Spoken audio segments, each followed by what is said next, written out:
let's talk about where I'm working in the house real quick. That's pretty simple. Everywhere. I'm working everywhere. I have an alliance with almost everybody in this house, but I'm only true to a few of them. Ashton and Lane, I'm true to them.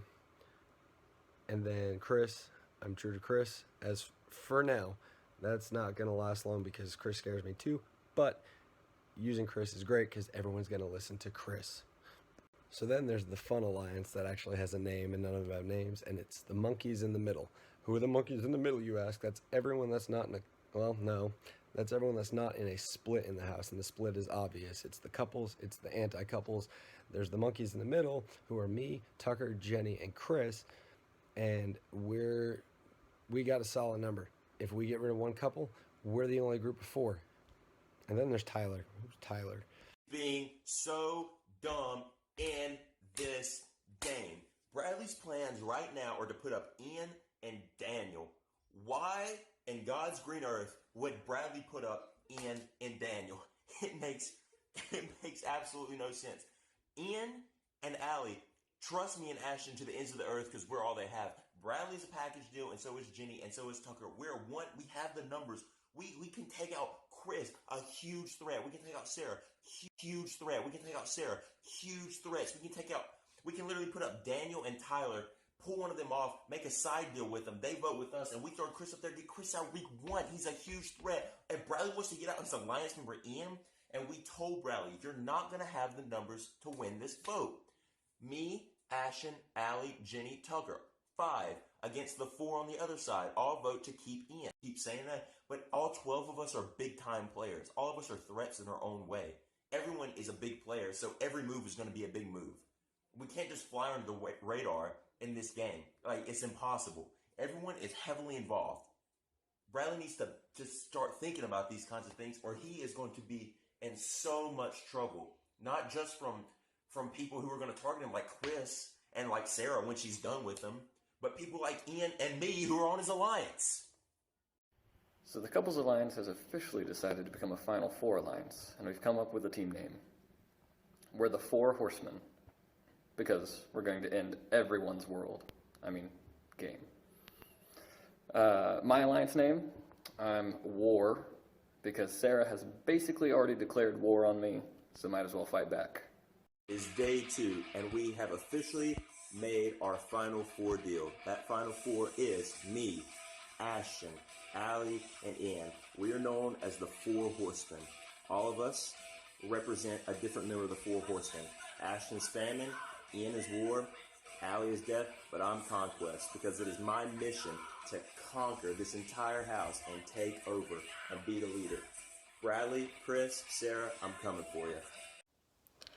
Ashton, Lane, Ian, and I have created a Final Four alliance called the Four Horsemen for the Four Horsemen of the Apocalypse. My new name is Death because I killed Sarah's plans to work with Ian.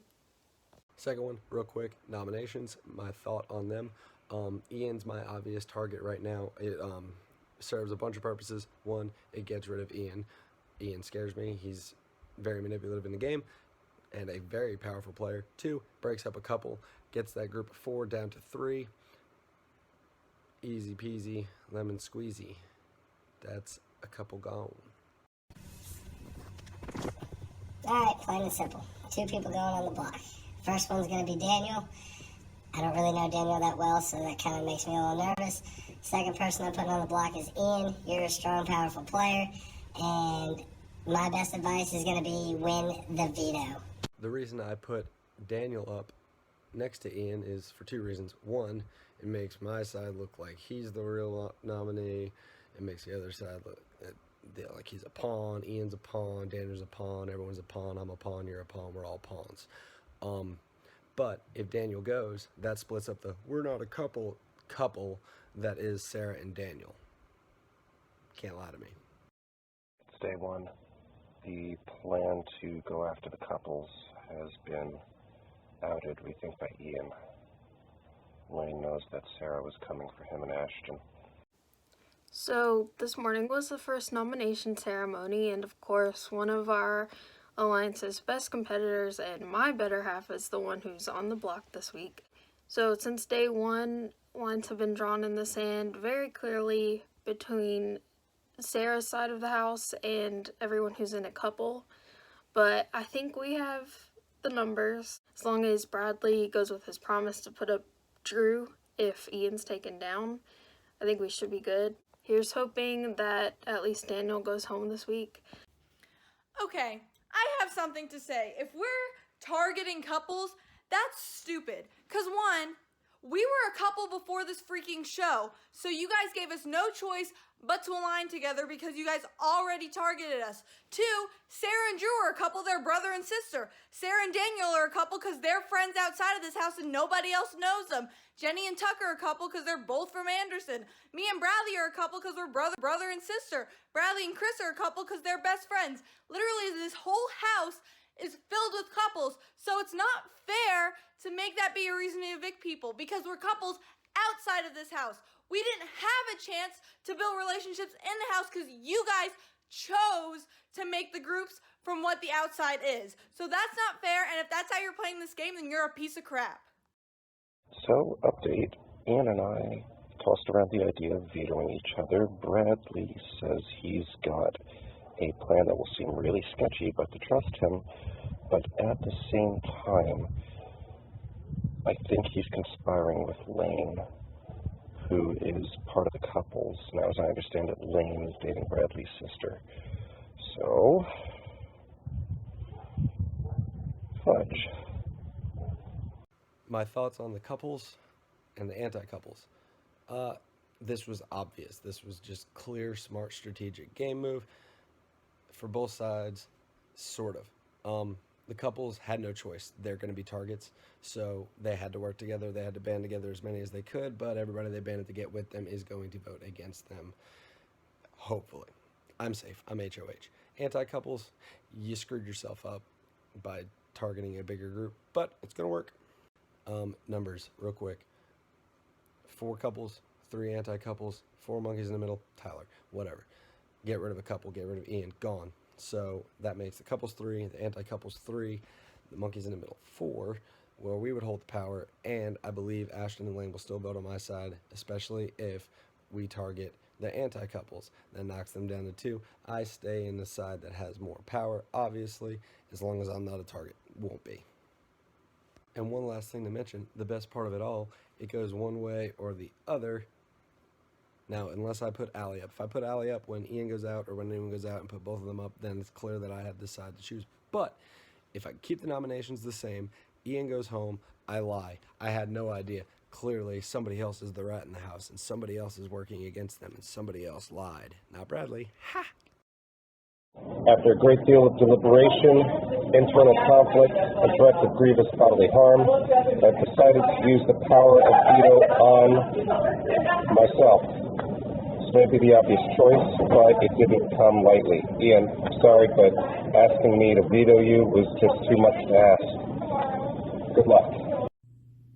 Bradley's going to replace Daniel with Drew, which might not be the best option, but it leaves him from looking too culpable in a potential plot against Ian. But I'm pretty sure once the vote comes out, that'll become clear. Is it a good move? We'll have to find out. Since Daniel has pulled himself off the block, I am going to replace him with Drew. I'm just kind of baffled as to what Bradley is thinking, putting me on the block. I thought we all kind of had a plan here, but apparently Bradley was not in on it. Drew, you haven't talked to me once in this whole game, and as soon as you get put on the block, you text me. But your pitch to me was that you were targeting me. So why would I save you? You truly are a big idiot. So Ian just messaged me and was like telling me all these reasons why he did what he did and why he thinks that it would be bad for me to vote him out. And it just was so personal, and it makes this game so much more difficult because now I've heard directly from both Drew and Ian, so voting for either of them will feel like some sort of betrayal in real life.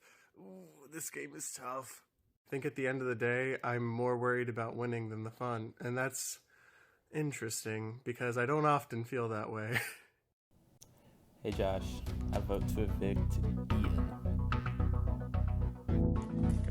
Sarah, you've been targeting me since day one, so it's time for me to evict your number one. I vote to evict Drew.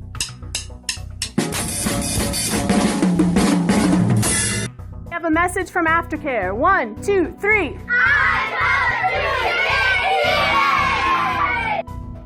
Hey Josh, looking good tonight. Just wanted to say that I sadly vote to evict Ian. Sorry buddy, wasn't actually a part of your alliance. I vote to evict Ian because Drew scares me more. Hi, Julie. I happily vote to evict Drew. This was the first vote, and it feels like it might be the toughest vote. There are no good options. Either way, I'm sending a friend home, but I vote for Ian. Hi Josh, you look beautiful, and I very happily vote to evict Drew. Happy birthday, Dad. Attention house guests, the votes are in. Once I announce the vote, the evicted house guests will have just a few minutes to collect their belongings and say goodbye. By a vote of 5 to 4, Ian, you have been evicted from the Big Brother house.